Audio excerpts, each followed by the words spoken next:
that you hear me when I call. Is it true that you are thinking of me? Oh, how you love me. Yeah, yeah. It's amazing. It's amazing.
To declare to you, the past is over. You things are made new. Surrendered my life to Christ. Moving, not going back. Moving ahead. Here to declare to you, my past is over. You things are made new. Surrendered my life to Christ. I'm moving forward. You make all things new. Lord, and I will follow you, yeah. Follow you.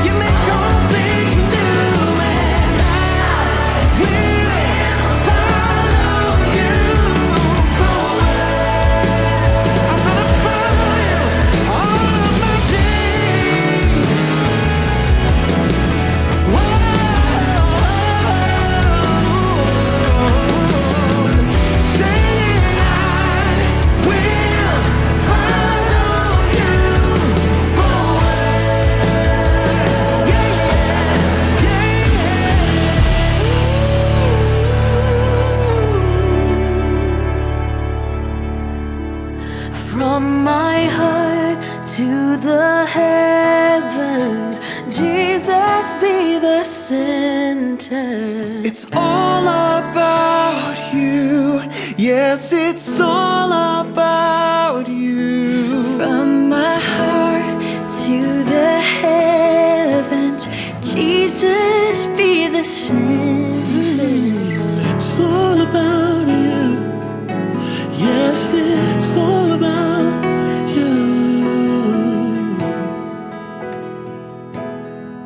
Singing Jesus at the center of it all.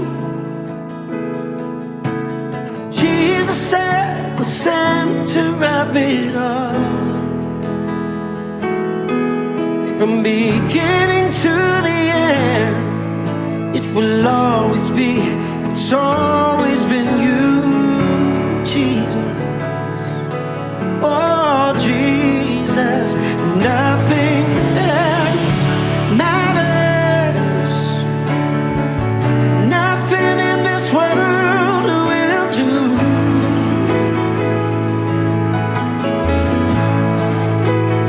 Jesus, you're the center. Oh, everything revolves around you. Jesus, you. Nothing else matters. Nothing in this world will do. Oh, Jesus, you're the center. Everything revolves around you. Jesus, you.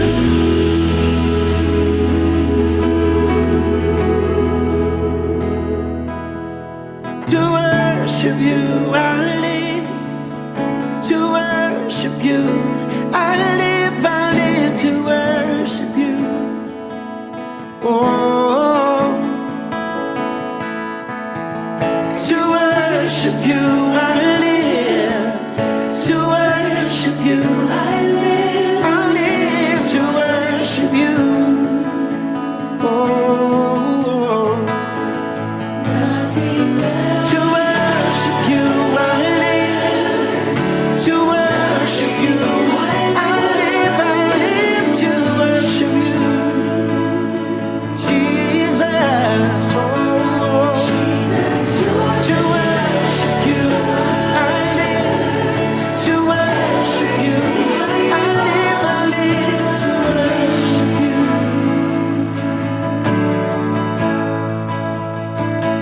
Oh, oh, oh, oh, oh. When you've done all you could do and you've said all you could say, just cry out. Oh, oh,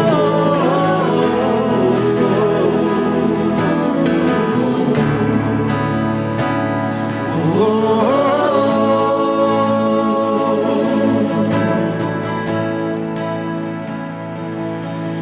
Sing it holy, holy, holy, Lord God Almighty.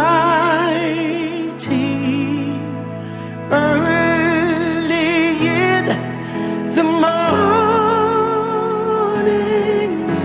the sun shall rise to thee.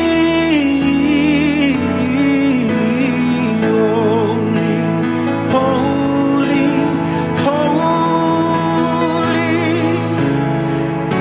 merciful and mighty, God in three persons, blessed Trinity. God in three persons, blessed Trinity.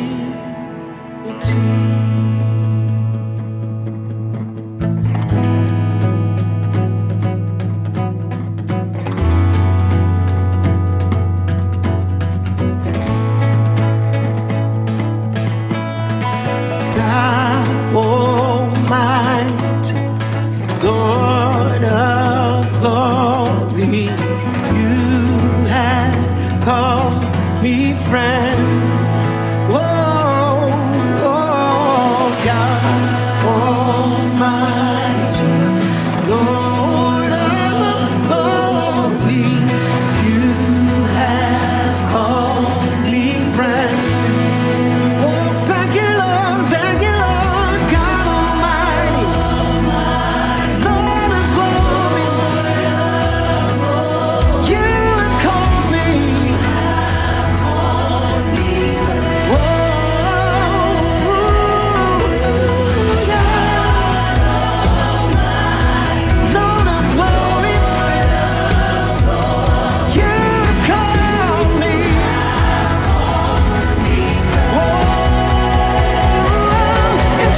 Joyeuse Semaine Sainte à tous.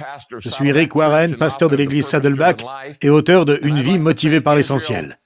Je tiens à remercier Israel Houghton pour nous conduire dans notre premier culte d'adoration aujourd'hui. Nous t'aimons Israël. Bienvenue à la 41e édition du Rassemblement mondial de prière pour Pâques, pour les pasteurs et les leaders d'église. Comme je l'ai dit, je suis Rick Warren. Il y a 41 ans cette semaine, ma femme Kay et moi avons fondé l'église Saddleback, ici en Californie du Sud. Notre tout premier culte a eu lieu le dimanche de Pâques 1980. Donc cette Pâques est en fait notre 41e anniversaire en tant que famille d'église. Dès le début, j'ai commencé une rencontre avec des pasteurs. D'abord juste une, puis deux, puis trois dans notre région. Puis cela a pris de l'ampleur jusqu'à devenir le rassemblement annuel de prière pour Pâques. Ensuite, nous l'avons transformé en petit déjeuner. Nous voulions simplement nous réunir et prier les uns pour les autres alors que nous commencions la semaine la plus importante de l'année. Et comme je l'ai dit, d'abord, c'était juste un rassemblement de quelques pasteurs dans ma ville. Ensuite, nous l'avons élargi à tous les pasteurs du comté d'Orange. Puis il a grandi et a concerné toute la Californie du Sud. Puis l'année dernière, en 2020, nous avions l'intention de l'étendre aux 58 comtés de Californie. Mais ensuite, la pandémie mondiale de COVID-19 a frappé.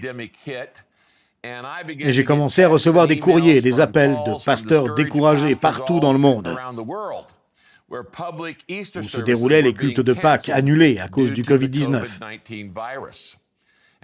Et je savais que nous avions besoin d'internationaliser et d'inviter des pasteurs du monde entier à se rassembler au début de la semaine de Pâques, pour prier les uns avec les autres et pour prier les uns pour les autres. Eh bien, nous l'avons fait lors de la dernière Pâques. Nous avons organisé un rassemblement mondial en ligne et environ 1 200 000 pasteurs et dirigeants d'église du monde entier se sont joints à cet événement auquel vous participez maintenant. Alors permettez-moi de dire ceci. Si vous vous sentez seul à Pâques, vous devez réaliser que vous ne l'êtes pas. Et dans l'heure que nous allons passer ensemble, des pasteurs du monde entier vont prier avec vous et vont prier pour vous. Maintenant, laissez-moi vous expliquer. Chaque année, nous nous réunissons en tant que pasteurs de tous les courants, dénominations et tribus du christianisme, non pour parler de nos différences et de nos particularités, mais pour célébrer notre amour commun pour notre Sauveur ressuscité, Jésus-Christ. Il n'y a pas de favoritisme, il n'y a pas de projet politique autorisé dans ces réunions. Il s'agit simplement de prier et d'adorer ensemble. En tant que pasteurs et dirigeants d'église, nous préparons nos cœurs pour diriger tous les cultes de la Semaine Sainte qui nous attendent cette semaine. Maintenant, bien sûr, cette Pâques 2021 est tout à fait unique dans le monde entier. Il y a des églises qui se battent encore à différents niveaux de la pandémie de COVID-19. De nombreux endroits à travers le monde sont toujours en confinement complet, tandis que dans d'autres, il y a des églises qui sont autorisées à se rencontrer, mais avec des restrictions sévères.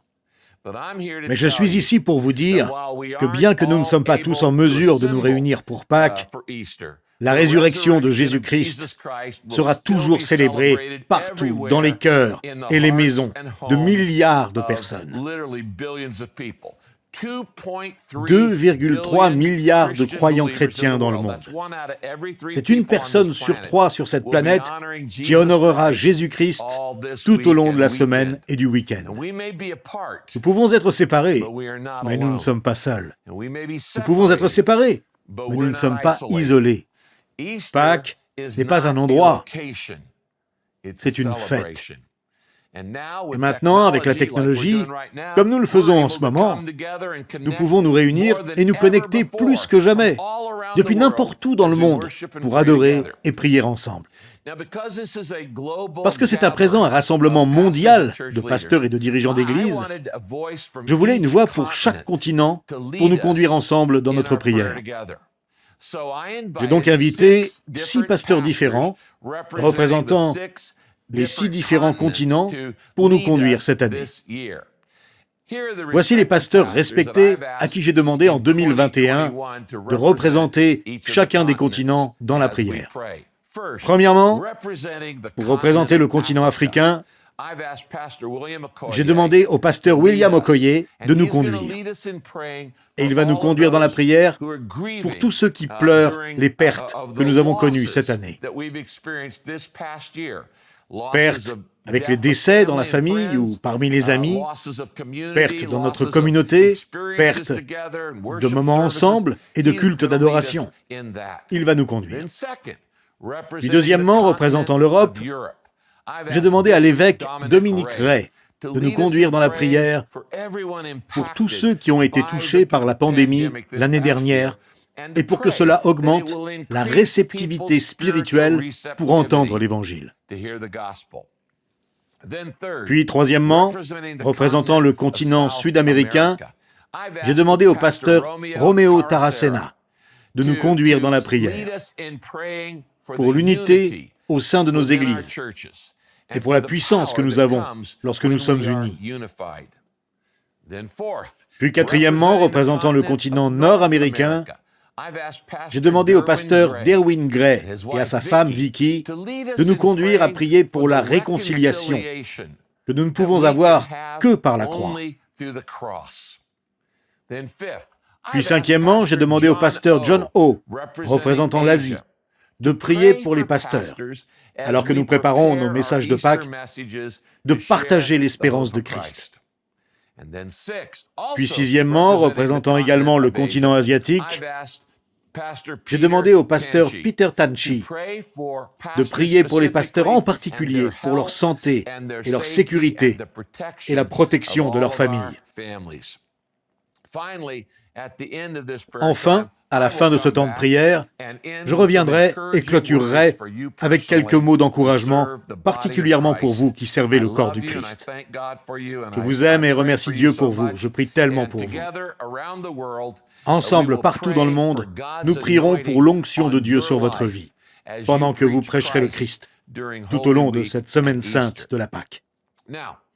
À présent, entre certains temps de prière, nous allons être conduits dans l'adoration par quelques amis à moi.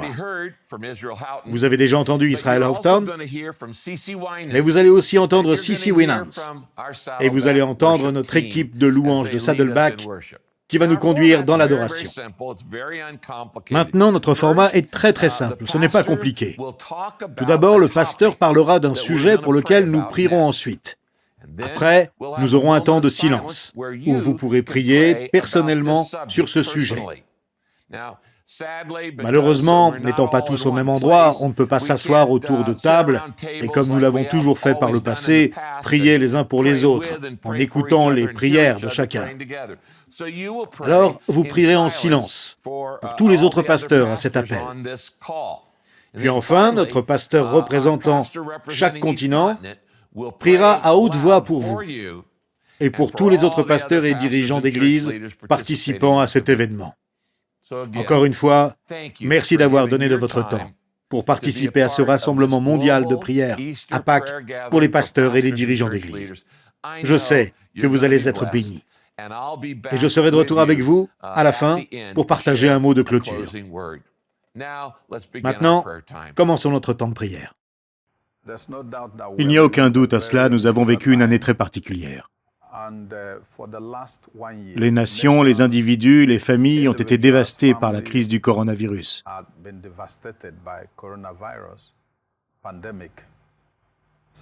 Par conséquent, beaucoup d'entre nous avons subi de grandes pertes.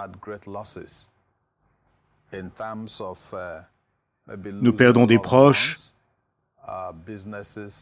les commerces s'effondrent, nous vivons toutes sortes de difficultés. Par conséquent, beaucoup de personnes sont endeuillées. Beaucoup de personnes sont découragées et frustrées. Je remercie le Seigneur pour cette plateforme que Saddleback et Rick Warren ont élaborée afin que nous prions les uns pour les autres et que nous nous encouragions mutuellement. J'aimerais nous amener au livre des psaumes, psaume 34. Je vais lire les versets 18 à 20.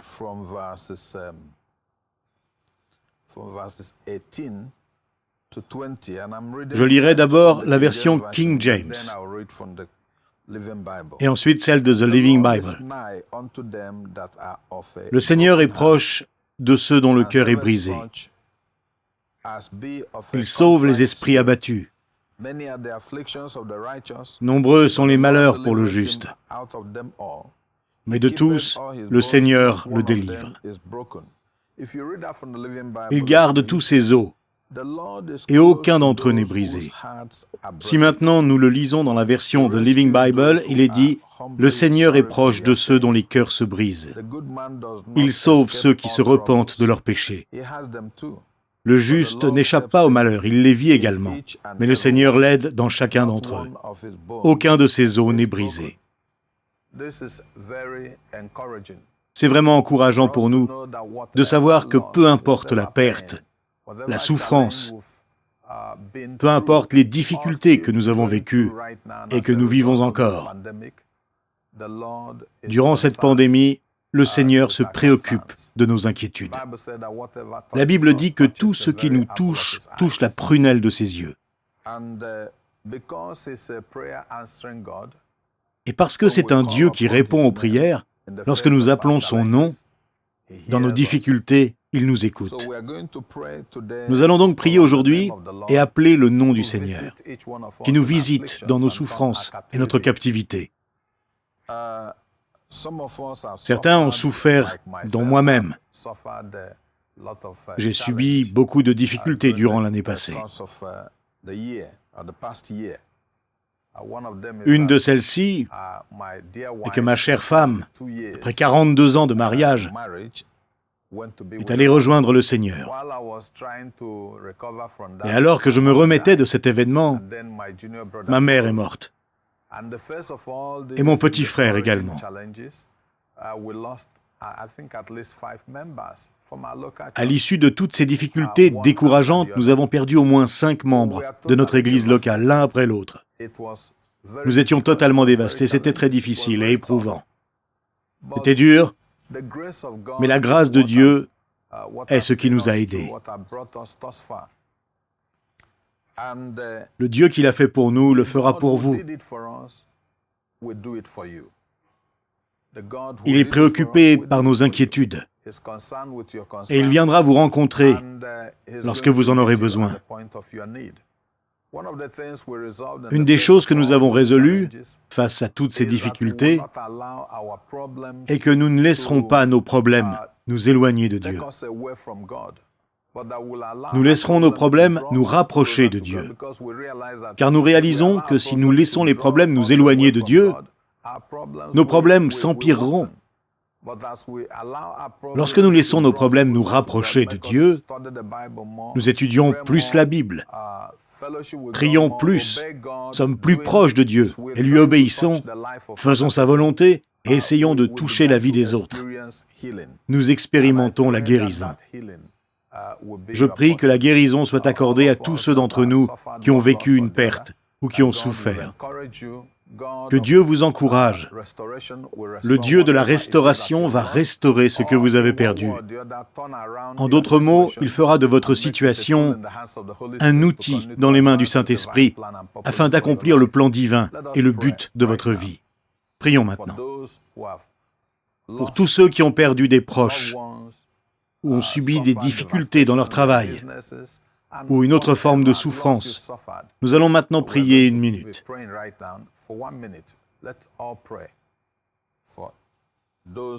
Prions pour ceux qui ont subi cette perte.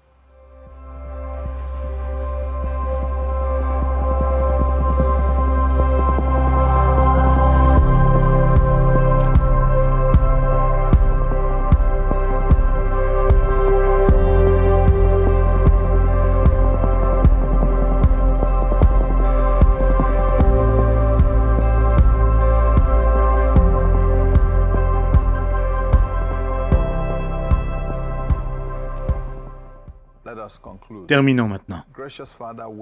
Père de grâce, nous te remercions, car tu es formidable. Merci, car d'après ta parole,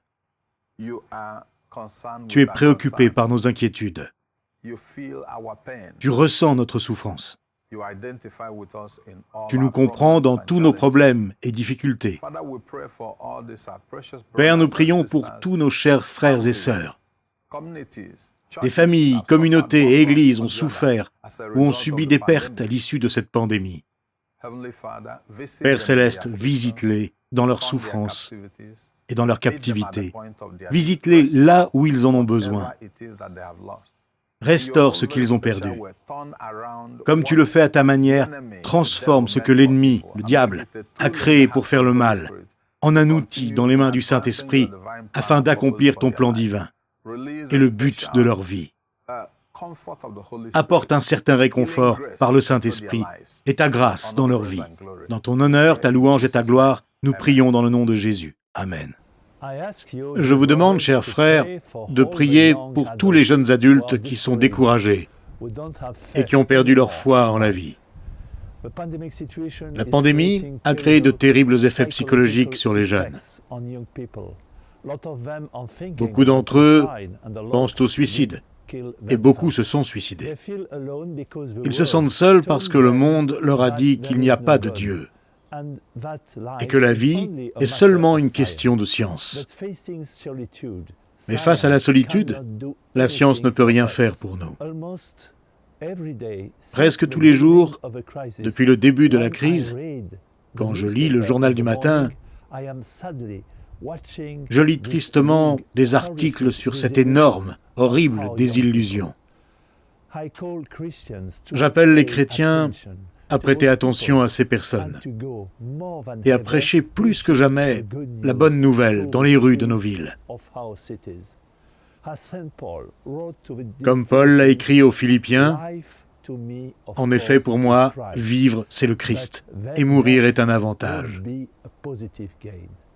C'est ce que le monde a besoin de comprendre maintenant. C'est ce que les jeunes ont besoin d'entendre et d'écouter. Le Christ est notre vie, et il prend tout. La plupart des jeunes se sentent seuls parce qu'ils n'ont pas l'habitude d'être dans le silence, dans l'unique et plus belle présence de notre Père Céleste. La mort est un avantage, disait Paul, car elle est le chemin de la joie éternelle. Le monde la craint aujourd'hui, parce qu'il craint que la vie soit la seule réalité, et qu'après, il n'y ait rien à attendre, rien à espérer, rien à aimer. Tout allait bien pour eux, quand ils pouvaient profiter, boire de l'alcool, faire la fête et s'amuser. Mais lorsque la situation a obligé tout le monde à rester à la maison, à être seuls avec eux-mêmes, cela les a entraînés vers un horrible sentiment d'agonie et d'inquiétude. Nous devons prier pour tous ces jeunes gens, pour les aider à croire en un Dieu unique et tout-puissant qui nous permet de dire que la vie est belle quoi qu'il arrive. Parce que le Christ lui-même est mort pour moi personnellement. Mourir ne peut pas être une mauvaise nouvelle. Parce que cette vie n'est pas la fin, mais le tout début de notre joie et de notre bonheur éternel en Dieu. Je vous demande de prier pour ces jeunes gens et aussi d'appeler tous vos jeunes croyants actifs à rester proches de ceux qui souffrent. Ils ont plus que jamais besoin de notre foi, de notre espérance et de notre amour venant de cet ami qui a gagné la bataille contre l'enfer.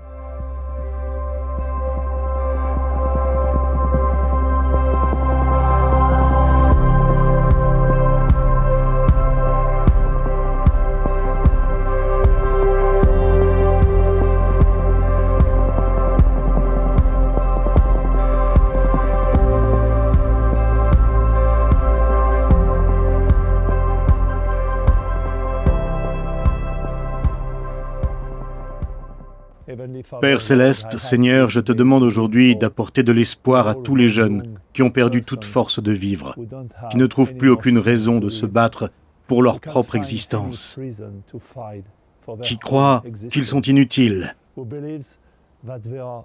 et que la vie n'a pas de sens. Esprit Saint, nous te demandons une nouvelle Pentecôte dans leur cœur. Nous te demandons de leur faire sentir ton amour. Nous te demandons de tourner leur visage et leurs yeux vers les réalités éternelles. Ne laisse pas tous ces jeunes gens dans cette situation de désespoir. Aide-nous à savoir comment aider. Aide-nous à être plus prudents et à remarquer quand ils sont dans une situation de profonde tristesse. Tu aimes tous nos enfants. Tu n'avais pas besoin de nous, mais tu nous as voulu dès le début. Aide-nous à annoncer cette merveilleuse nouvelle, que nous sommes sauvés par ton amour et ta bonté. Seigneur, donne à tous les jeunes qui croient le zèle de l'apôtre pour prêcher et rester proche de ceux qui sont perdus.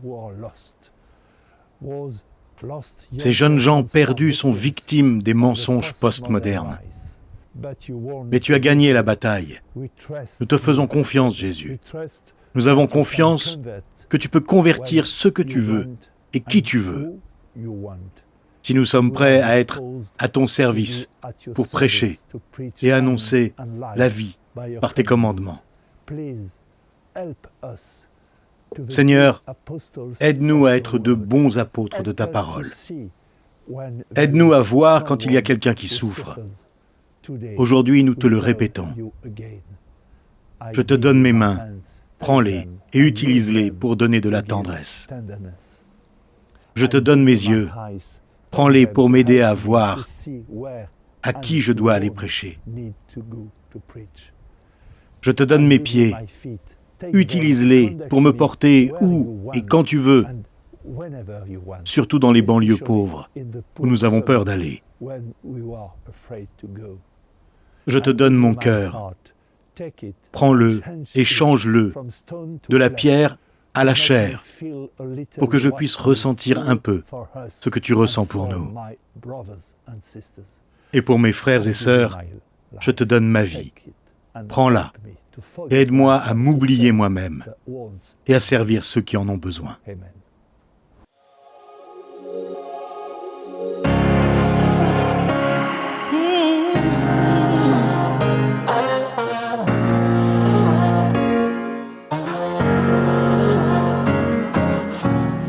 Miracles when you move, such an easy thing for you to do.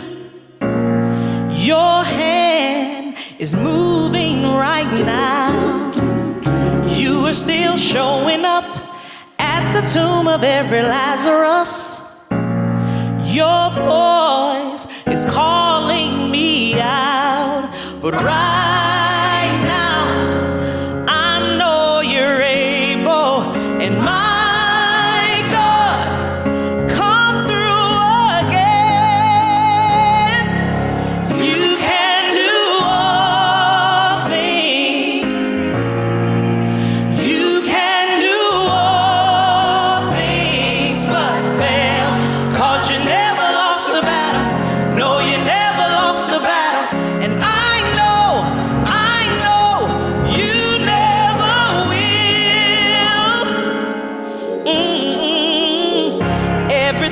possible by the power of the Holy Ghost. A new wind is blowing right now, breaking my heart of stone, taking over like it's Jericho, and my walls are all crashing down. But right now I know you're able, and my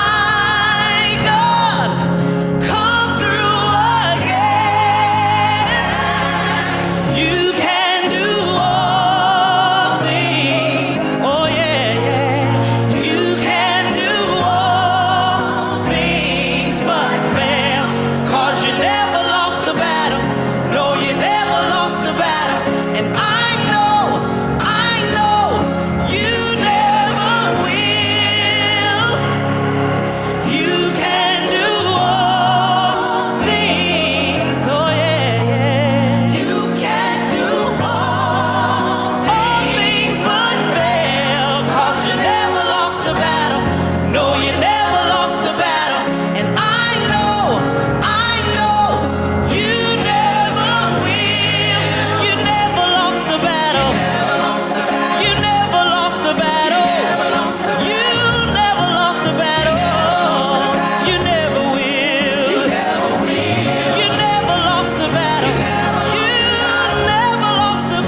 Mes salutations du beau Guatemala. J'aimerais vous rappeler que l'Église du Christ n'a jamais perdu de bataille. Elle grandira toujours. Et rien ni personne ne peut l'arrêter d'accomplir son objectif. Quelle belle opportunité nous avons aujourd'hui de nous rappeler que Dieu nous a appelés. Nous sommes porteurs de la bonne nouvelle de la réconciliation que Dieu offre au monde par Jésus-Christ. Il est vrai que nous vivons toujours en tant qu'Église durant cette période de pandémie.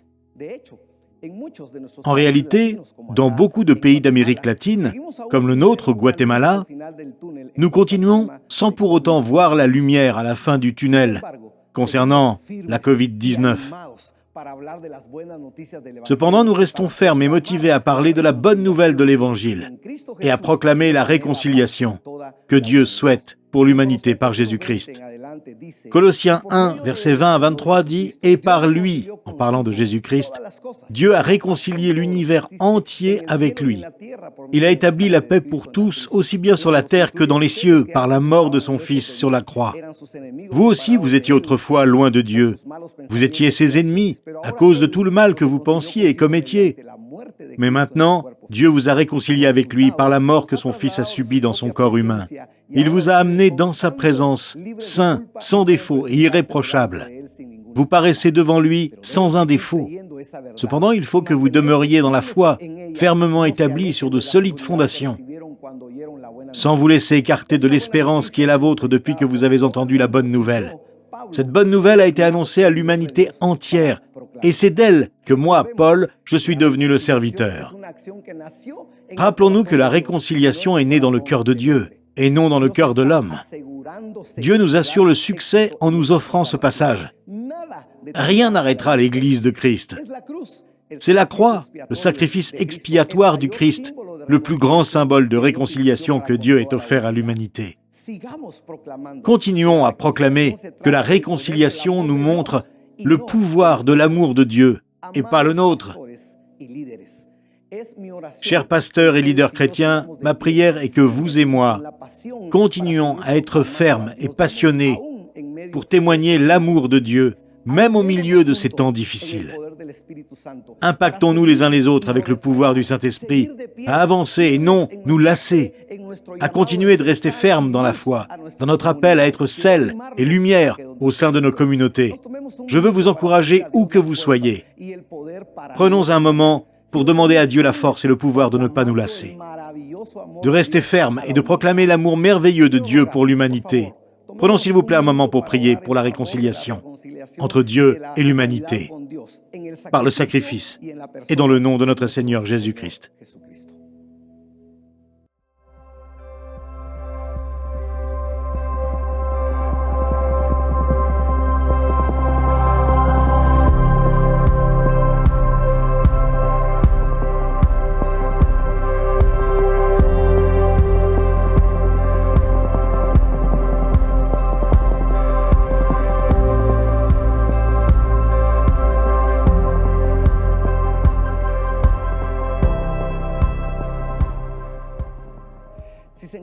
Si vous vous retrouvez avec votre femme ou vos enfants, essayez de vous prendre les mains et de prier ensemble à notre Dieu de bonté.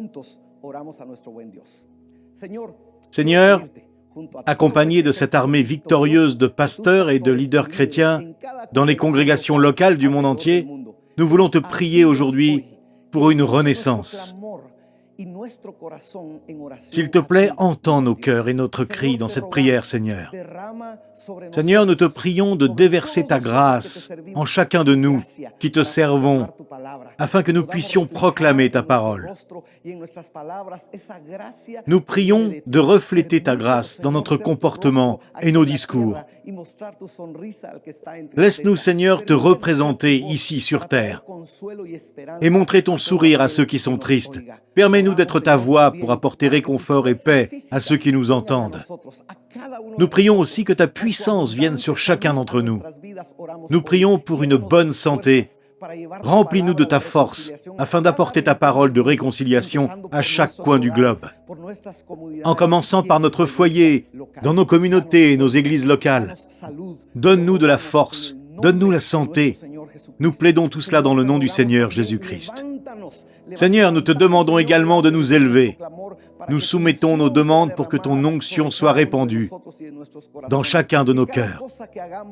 Dans tout ce que nous faisons, puissions-nous voir ta main puissante et surnaturelle nous élever. Que ta divine onction vienne dans chacun de nos rassemblements et ministères. En ces temps incertains, puisse ton onction surnaturelle apporter réponse et paix, afin d'avoir confiance en toi. Aide-nous, Seigneur, avec ta sagesse. Puisse-t-elle tomber sur nous en abondance des cieux. Que ta sagesse nous éclaire afin que nous trouvions de nouvelles manières d'être ton Église. Aide-nous à proclamer ton amour qui te réconcilie avec l'humanité par des moyens nouveaux et pertinents qui n'ont jamais été exercés. Rends-nous sages en ces temps incertains. Donne-nous ta lumière pour éclairer chaque étape que nous traversons. Nous te demandons également que ta richesse matérielle puisse être un outil dans nos mains, afin d'aider les nécessiteux et exercer un ministère pour amener la réconciliation dans chaque région dans laquelle tu nous as placés, dans chaque endroit qui le nécessite. Puisse ton Église être reconnue en tant que prolongation de ton amour au milieu des circonstances que nous vivons. Aide-nous à te tenir la main et à te suivre, afin de devenir une extension de ton amour à chaque endroit dans lequel tu nous as placés. Dieu, nous te faisons confiance. Nous mettons notre espoir en toi. Merci pour Jésus-Christ, pour son sacrifice et son mérite. Nous te demandons tout cela, Père, dans le nom de ton Fils Jésus-Christ. Merci, Père. Merci, Fils. Merci, Saint-Esprit. I count on one thing. The same God that never fails will not fail me now. You won't fail me now in the waiting. The same God who's never late is working all things out. You're working all things out. Yes, I will lift you high in the lowest valley. Yes, I will bless your name. Yes, I will sing for joy when my heart is heavy all my days. Yes, I will. You're good. Oh, so good. Cantemos. Confío en esto, que el Dios que siempre es fiel no me fallará, no me fallarás, y en la espera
La pandémie mondiale a tellement coûté.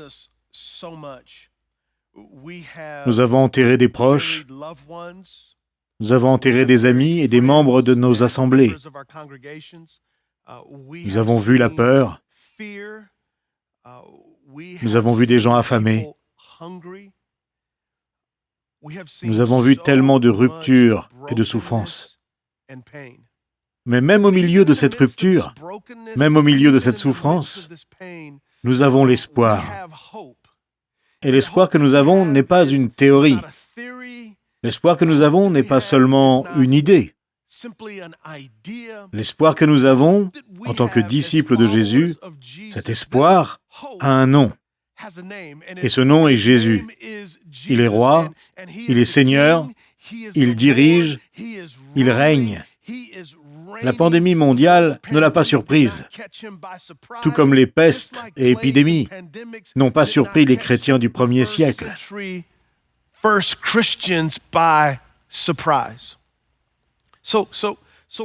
Que pouvons-nous donc faire alors que nous nous approchons de Pâques?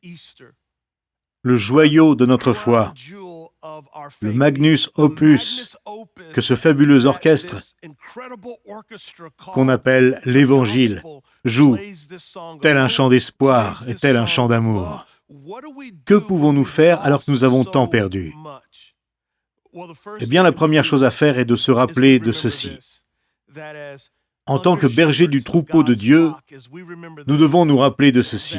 Romains 8, 37 dit « Nous sommes les grands vainqueurs par celui qui nous a aimés ».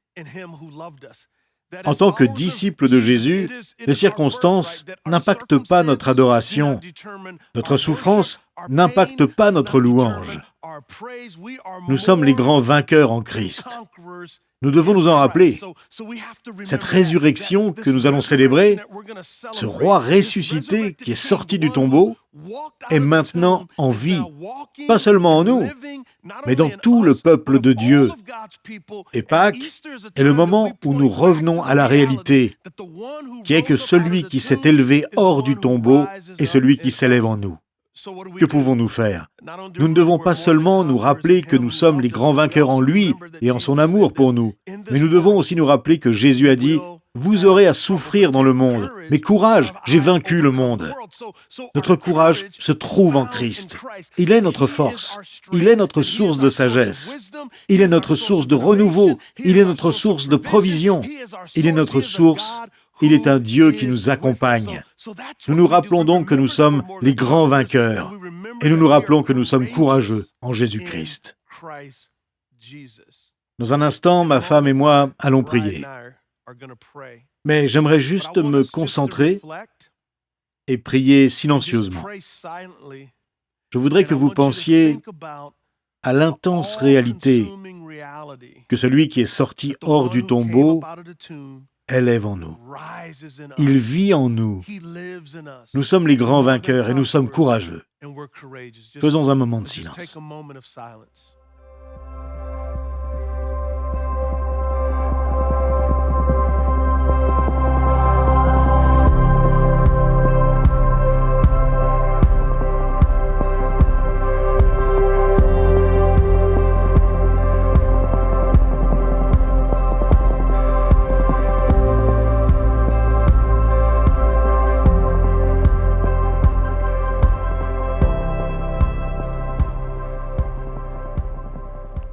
Notre Père qui es aux cieux, nous rassemblons nos cœurs tous unis pour amener notre regard vers toi en premier et avant tout, et pour élever ton nom.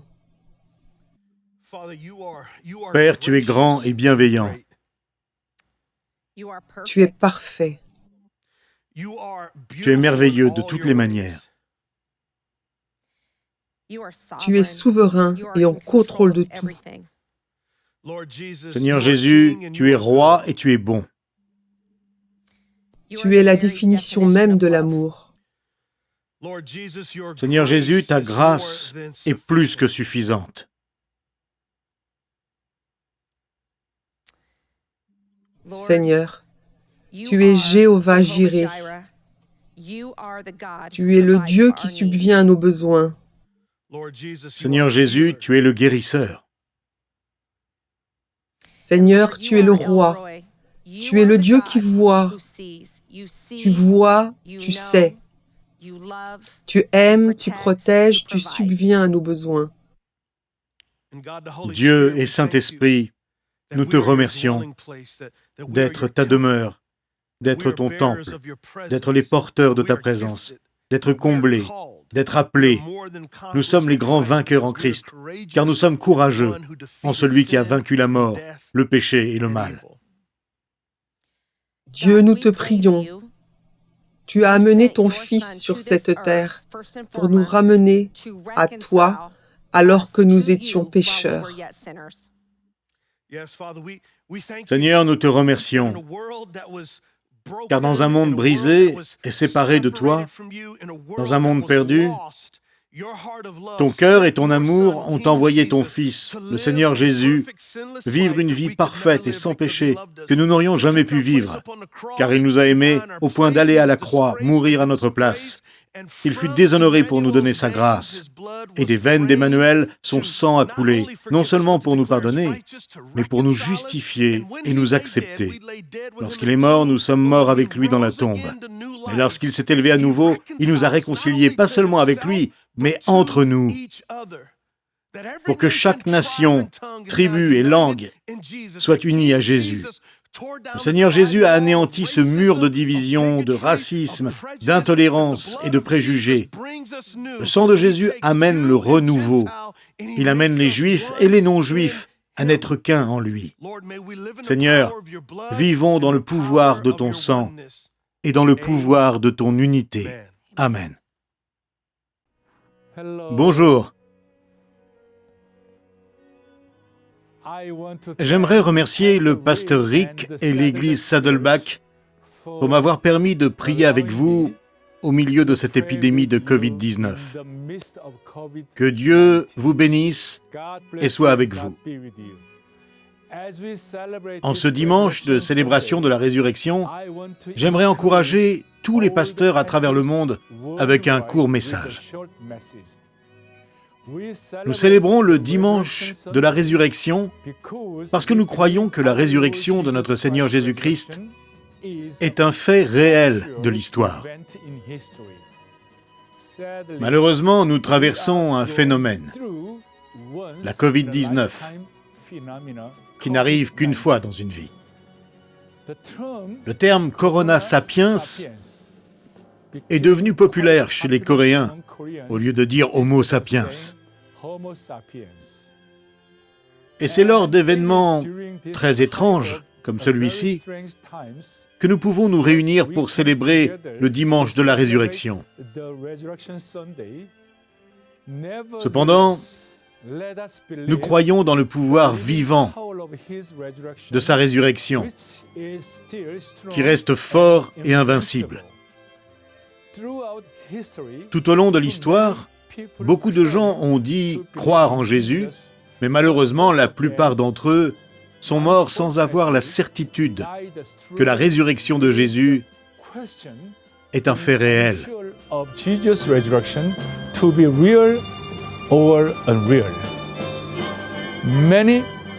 Certains sont décédés sans la conviction de la réalité de cet événement.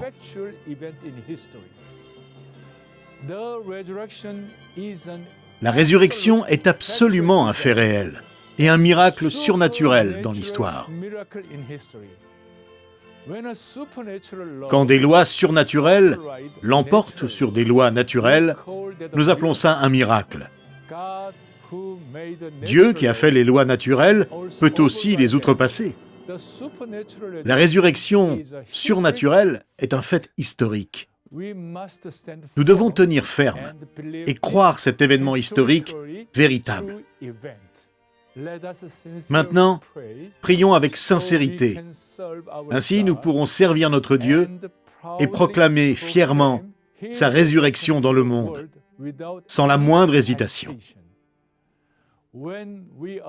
Lorsque nous acceptons la résurrection comme un événement factuel dans l'histoire, une joie véritable nous comble et nous nous sentons obligés de partager cette joie avec tout le monde. Proclamons la résurrection de notre Seigneur, la résurrection qui a vaincu la mort et la malédiction éternelle. Alors que nous balayons cette ère de pandémie, proclamons hardiment, premièrement, le caractère unique du Christ. Deuxièmement, l'autorité absolue de la Bible. Troisièmement, le pouvoir et la souveraineté du Saint-Esprit. Quatrièmement, l'importance de la Sainte Église universelle. Cinquièmement, l'urgence de la mission mondiale. Prions ensemble maintenant. Nous avons 3 sujets de prière et nous prierons très fort, à la manière coréenne.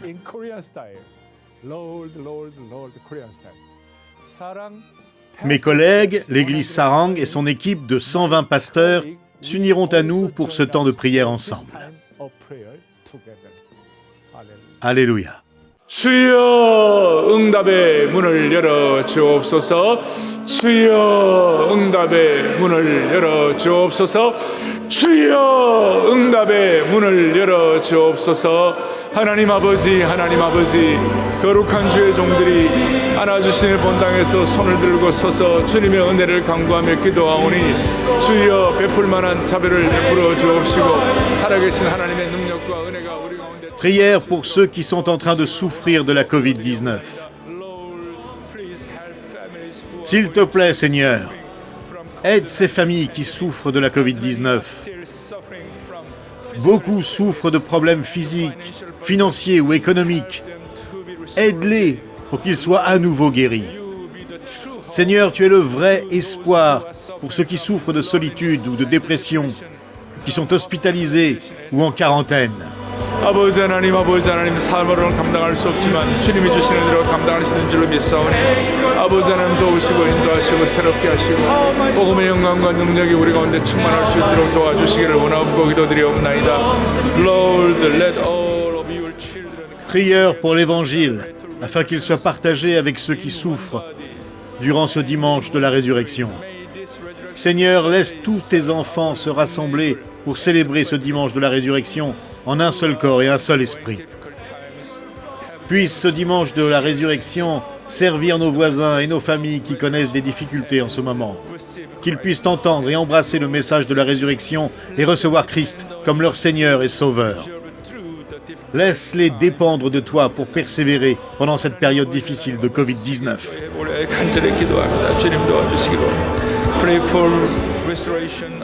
Prière pour la restauration de l'Église mondiale. Laisse ton Église mondiale se rassembler pour porter notre croix et partager de manière proactive la puissance vivante de la résurrection. Que le caractère unique de Jésus-Christ, l'autorité absolue de la Bible, la puissance du Saint-Esprit, l'importance de la Sainte Église universelle et l'urgence de la mission mondiale soient proclamés. Tenons fermement en première ligne l'autorité absolue de la Bible. 우리 주 예수 그리스도를 받들어 간절히 기도 올리옵나이다. Amen.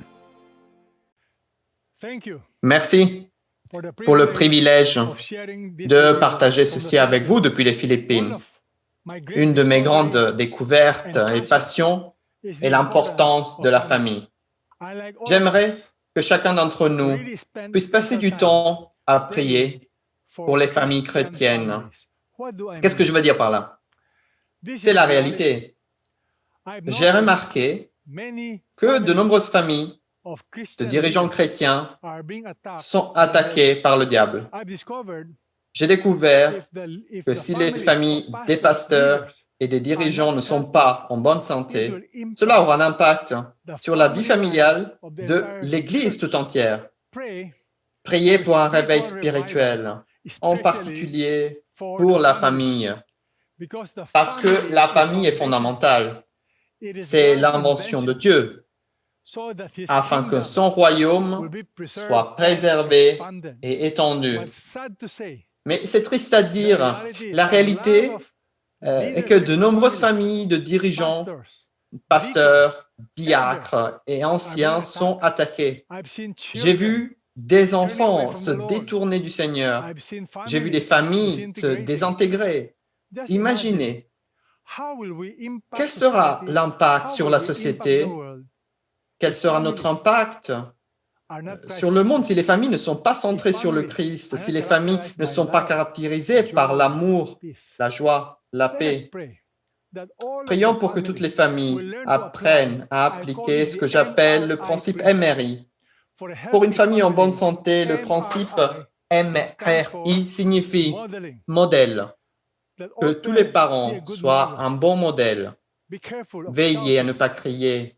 Soyez un modèle pour votre famille, pour vos enfants et pour votre communauté. Qu'est-ce que le R? Construisez des relations avec vos enfants parce que les relations sont fondamentales. Si vous ne passez pas de temps, si vous ne construisez pas la relation, comment les enfants réagiront-ils à nos valeurs? Alors, construisez des relations. Et pour finir, le I signifie intentionnalité. Sans intentionnalité, la famille deviendra accidentelle. Nous devons faire une priorité d'être intentionnels dans la discipline de notre famille et de nos enfants. Comment cela se fait? En étant un modèle. Comment on fait ça? En construisant des relations. Comment on fait ça? En étant intentionnel. Soyez un modèle en matière de valeurs et de caractère. Laissez vos enfants vous voir servir et aimer le Seigneur en se pardonnant les uns les autres. Vous pouvez voir pourquoi c'est si crucial. Demandez-vous, comment pouvez-vous améliorer en tant que père, en tant que mère, en tant que leader? Prenons une minute pour prier en privé et demander à Dieu d'examiner nos vies et nos familles, d'examiner notre propre modèle. Avons-nous été un bon modèle? Prions.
La famille est cruciale.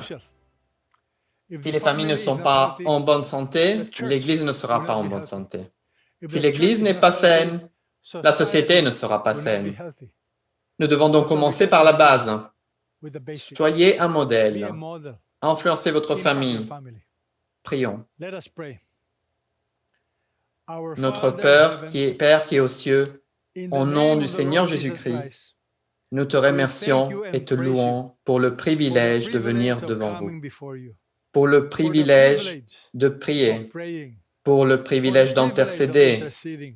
Nous profitons de cette occasion pour prier, pas seulement en notre nom, mais au nom du corps du Christ, au nom de tous les responsables chrétiens, en particulier pour nos familles et leurs familles.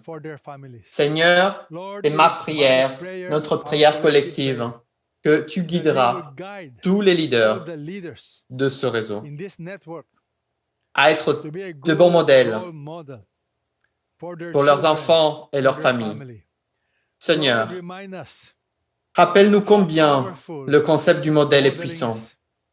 Rappelle-nous que les mots sans action n'ont pas de sens. En fait, ils peuvent devenir pires. Alors, je prie pour tous les pères, maris, mères, épouses, pour tous les dirigeants représentés ici, que nous puissions prendre au sérieux l'importance de discipliner notre famille, en étant d'abord un bon modèle. Et ensuite, Seigneur, je prie pour que nous ayons de bonnes relations, que nous apprenions à donner la priorité à l'importance de s'aimer les uns les autres, l'importance de se pardonner les uns les autres. Père, je sais qu'il y a beaucoup de foyers où l'amour est absent. Ils restent ensemble, mais il n'y a pas de véritable amour. Beaucoup de relations entre les dirigeants, entre les églises, entre les membres des églises, ne sont pas basées sur l'amour. Alors, aide-nous à développer de bonnes relations avec nos enfants, notre famille et avec nos dirigeants. Seigneur, une famille ne peut être forte que lorsqu'il y a de bonnes relations. Enfin, aide-nous tous à être intentionnels.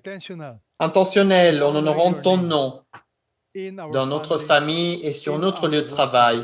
Aide-nous à être intentionnels dans la discipline de nos proches. Aide-nous à être intentionnels dans notre étude des Écritures et dans notre vie de prière.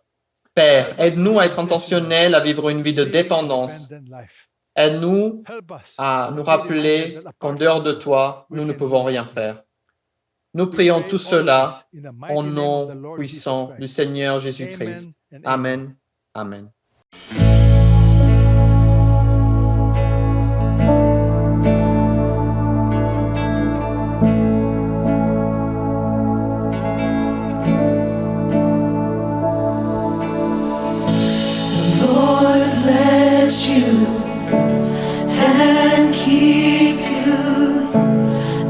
His face shine upon you and be gracious to you. The Lord turn his face toward you and give you peace.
Upon you and 1,000 generations, and your family and your children and the children and the children.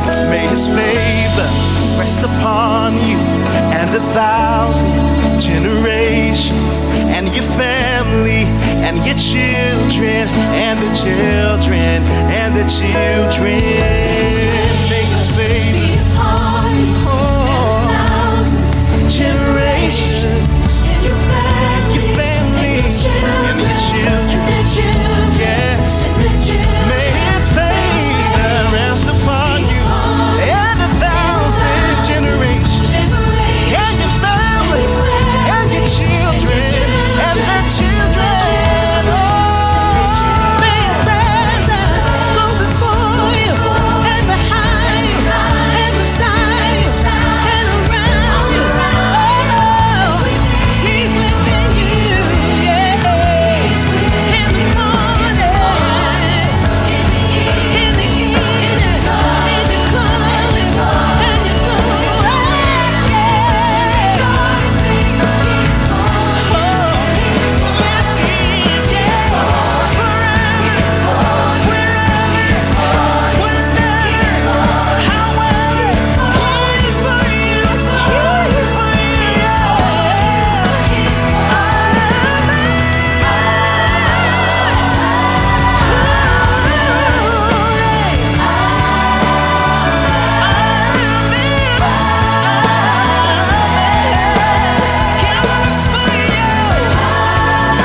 whatever you're going through today. May His favor, may His peace rest upon you. The peace that passes all understanding. May He give you your peace. Hallelujah. Oh, we bless your name, Jesus. J'aimerais maintenant que nous terminions notre temps de prière annuel ensemble alors que nous commençons la Semaine Sainte et remercier chaque pasteur qui a prié avec nous et pour nous et nous a conduits dans la prière. Et je veux remercier chacun d'entre vous à travers le monde de nous avoir rejoints lorsque nous avons prié avec chacun et pour chacun. J'aimerais conclure en partageant une stratégie qui, je crois, nous aidera pour les jours à venir. Aucun d'entre nous ne sait vraiment combien de temps la pandémie va encore durer. Nous savons que nous sommes actuellement dans une course entre les nouvelles formes du Covid-19 et la course pour que tous soient vaccinés. Le premier qui gagne détermine si nous sommes partis pour encore plus de temps ou si nous arrivons à la fin de cette pandémie mondiale. Néanmoins, aucun ne sait vraiment combien de temps cette pandémie va encore durer dans le monde. On ne sait pas. Mais j'aimerais vous rappeler que Jésus nous a donné une stratégie, et il nous l'a donnée dans la parabole du semeur. Peu importe si cette pandémie dure plus ou moins longtemps, nous devons apprendre la leçon de la parabole du semeur et des graines. Vous savez, Jésus a raconté cette parabole et elle est tellement importante qu'elle est mentionnée dans 3 des 4 évangiles. Elle est dans Matthieu, dans Marc et encore dans Luc. Quand quelque chose est mentionné 3 fois, on sait que c'est important. Et je crois que la parabole du semeur et des graines est en fait la clé de la stratégie que nous devrions avoir en tant que pasteurs et ministres de l'Évangile, et que notre Église devrait appliquer, peu importe combien de temps cette pandémie va durer. Vous avez tous prêché, je suis sûr, sur la parabole du semeur. Vous savez ce que la Bible dit. Et Jésus nous a dit qu'il y a 4 types de sols représentant 4 différents types de cœurs. Il y a le bord du chemin, et comme vous le savez, le bord du chemin représente le cœur fermé. C'est sur ce sol que les graines plantées ne germent pas. Elles restent à la surface, car le sol est si dur qu'elles ne peuvent le pénétrer.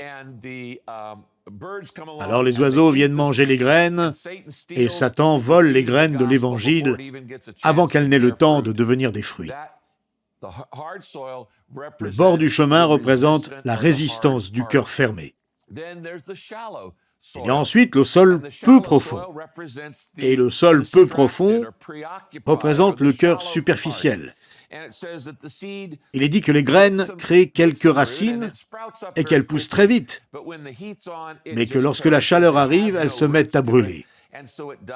Il n'y a pas assez de racines, et donc elles ne durent pas. Le sol peu profond représente la réaction superficielle face à l'Évangile. D'accord ?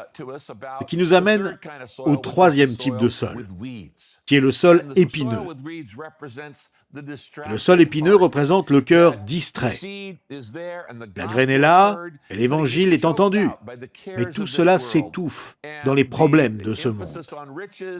Et l'attachement à la richesse, le sexe, l'argent, le plaisir, et la fierté, la convoitise de la chair, la convoitise des yeux, la fierté de la vie, ces choses causent de la distraction.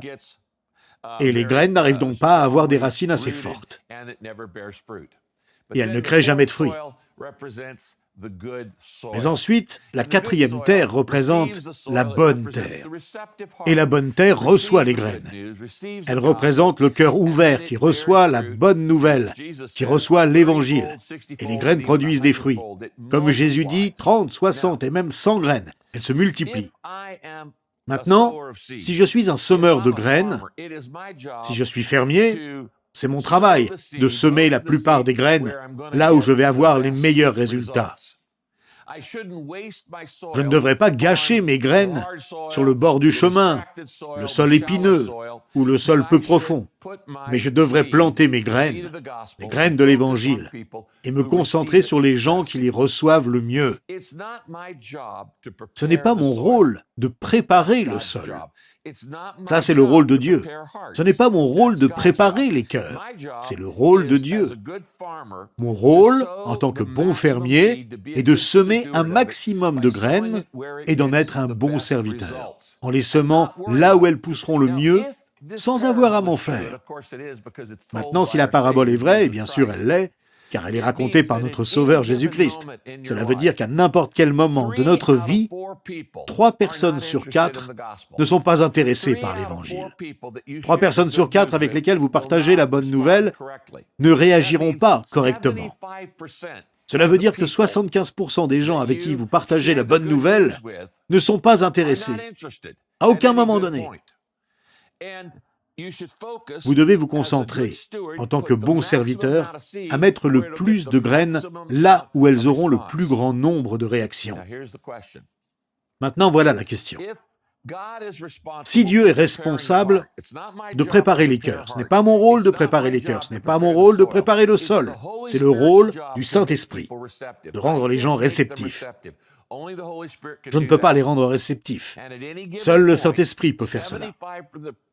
Et si à n'importe quel moment, 75% des gens autour de moi ne sont pas réactifs, alors je dois me concentrer sur les 25% qui sont les plus réceptifs à la bonne nouvelle.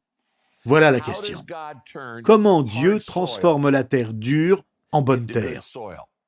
Comment transforme-t-il les cœurs hostiles et insensibles en cœurs réceptifs à la bonne nouvelle?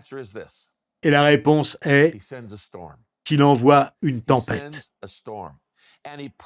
et qu'il fait tomber un déluge d'eau.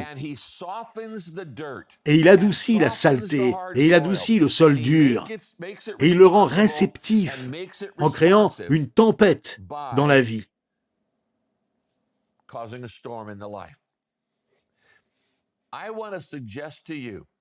J'aimerais vous conseiller, et je le dis aux pasteurs depuis des années, vous pouvez monter une église si vous vous concentrez sur les gens qui vivent une tempête. Dieu utilise la souffrance pour préparer les cœurs. Les gens ont plus de chances de recevoir Christ quand ils sont en tension ou qu'ils vivent une transition. Quand ils sont sous tension, pour le meilleur ou pour le pire, ou en transition, un changement majeur, cela peut être un bon changement. On vient de se marier, on vient d'être diplômé, on vient d'avoir un enfant, ou cela peut être un changement négatif. J'ai perdu mon travail, j'ai entendu le mot redouté, cancer, j'ai perdu un être cher. La souffrance retient notre attention. Comme C.S. Lewis disait, Dieu crie dans notre douleur. Il chuchote dans notre agrément, mais il crie dans notre souffrance. La souffrance est le mégaphone de Dieu. Et vous pouvez construire une église si vous vous concentrez seulement sur les gens en souffrance. Vous pouvez oublier 75% des gens et vous concentrer seulement sur les gens en souffrance. Et vous construirez une église réceptive et saine, et vous amènerez plus de gens à Christ que vous ne pouvez l'imaginer. Mais pourquoi je dis ça? Car c'est le rôle de Dieu de rendre les gens réceptifs. Et à un moment ou à un autre, tout le monde connaît la souffrance. Ils ne la vivent peut-être pas maintenant, mais ils vont la vivre à un moment. Il y a peut-être un homme dans votre ville qui a entendu l'Évangile une douzaine de fois, qui a 60 ou 70 ans, et qui a été résistant toute sa vie. Mais un jour, il va vivre la souffrance. Sa femme va mourir, ou il va apprendre la mauvaise nouvelle d'une maladie grave, et là, il sera adouci par une tempête. Et quand il l'est, alors il est réceptif. Alors vous arrivez avec la bonne nouvelle et la partagez au bon moment. Dieu est responsable de préparer les cœurs. Nous sommes responsables de semer les graines. Si vous vous concentrez seulement sur les gens en souffrance, inévitablement, les gens vont souffrir dans leur vie. Maintenant, en ce moment, à cause de cette pandémie, il y a plus de gens en souffrance qu'à probablement n'importe quel moment de notre vie. La souffrance physique, la perte de proches à cause du Covid-19, ou bien ils ont perdu leur travail, ou ils ne peuvent pas voyager, ou ils n'ont plus à manger, ou autre chose. Mais ils souffrent, et Dieu a leur attention. J'aimerais donc vous challenger à Pâques. Concentrez-vous sur la souffrance que les gens vivent et aussi à observer comment ils réagissent à la bonne nouvelle. C'est la parabole du semeur. Et c'est la stratégie que nous devrions adopter. Et que la pandémie dure encore 6 mois, 1 an ou plus, si nous nous focalisons sur la souffrance des gens, nous amènerons des gens à Christ. Les mauvaises nouvelles pour le monde en sont de bonnes pour l'Église, car les gens sont plus réceptifs quand ils ont mal. Les mauvaises nouvelles pour le monde en sont de bonnes pour l'Église. L'année dernière, l'Église Saddleback a amené plus de gens à Christ qu'en n'importe quelle autre année, en 41 ans d'histoire. Plus de 21 000 personnes ont donné leur vie à Christ grâce à l'Église de Saddleback. La plupart d'entre eux, grâce au témoignage personnel. Près de 15 ou 16 000 ont été personnellement amenés à Christ par des membres de l'église de Saddleback qui étaient en souffrance. Ils n'avaient soit pas de nourriture, soit pas de travail, ils étaient sans objectif, sans espoir, peu importe. Dieu a eu leur attention par une sorte de souffrance. Et nous sommes arrivés et nous avons partagé l'amour de Christ. C'est mon encouragement pour vous lors de cette Pâque. Cette Pâque est le message d'espoir. Cette Pâque est une porte ouverte. Et la meilleure des portes ouvertes est quand le tombeau s'est ouvert pour que le Sauveur puisse être vu vivant. Je vais prier pour vous toute cette semaine. J'espère que vous prierez pour chaque autre église et chaque autre pasteur. Et qu'ensemble, nous voyons cette semaine la plus grande récolte en nous concentrant sur les gens qui souffrent durant cette pandémie. Laissez-moi terminer en priant pour vous. Père Céleste, nous ne savons pas pourquoi les choses se passent. Nous ne connaissons pas le timing des choses qui se passent. Nous ne savons pas combien de temps cette pandémie va durer. Mais nous savons, de ta parole, que les bonnes graines plantées dans un bon sol ont de bons résultats. Et que c'est ton rôle d'adoucir le sol par la souffrance et la difficulté. Nous prions donc que tu nous donnes les yeux pour voir les gens qui souffrent autour de nous. Souffrance émotionnelle, physique, spirituelle, relationnelle, mentale, financière, et que nous venions avec l'amour de Jésus-Christ et offrions amour, acceptation, soulagement et réconfort à ceux qui sont en souffrance. Que pour cette Pâque, nos églises aient les plus grandes récoltes que nous ayons vues, alors que nous nous concentrons sur les gens qui souffrent. Je prie cette bénédiction pour chaque homme, chaque femme, chaque leader, chaque pasteur, chaque missionnaire, chaque prêtre, chaque évêque, et je prie cette bénédiction dans le nom du Père, du Fils et du Saint-Esprit. Amen. Merci infiniment de nous avoir rejoints pour ce 41e Rassemblement mondial de pasteurs où nous avons pu prier ensemble. Que Dieu bénisse votre vie et tous vos services durant cette semaine. Dieu vous bénisse.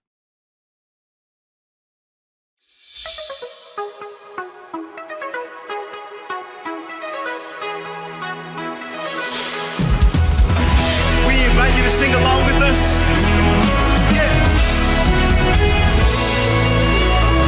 I was buried beneath my shame. Who could carry that kind of weight? It was my turn till I met you. I was breathing but not alive.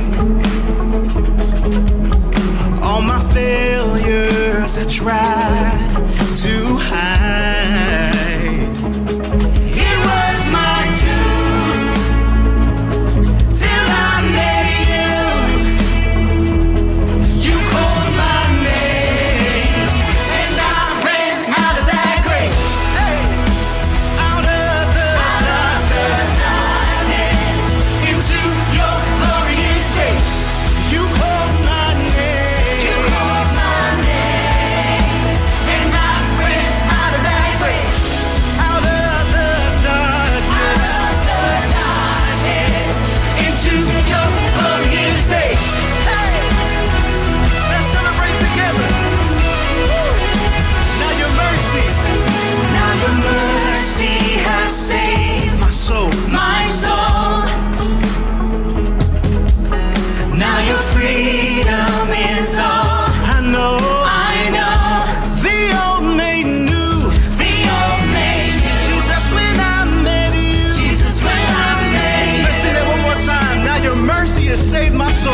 needed rescue, my sin was heavy, but chains break at the weight of your glory. I needed shelter, I was an orphan, now you call me a citizen of heaven.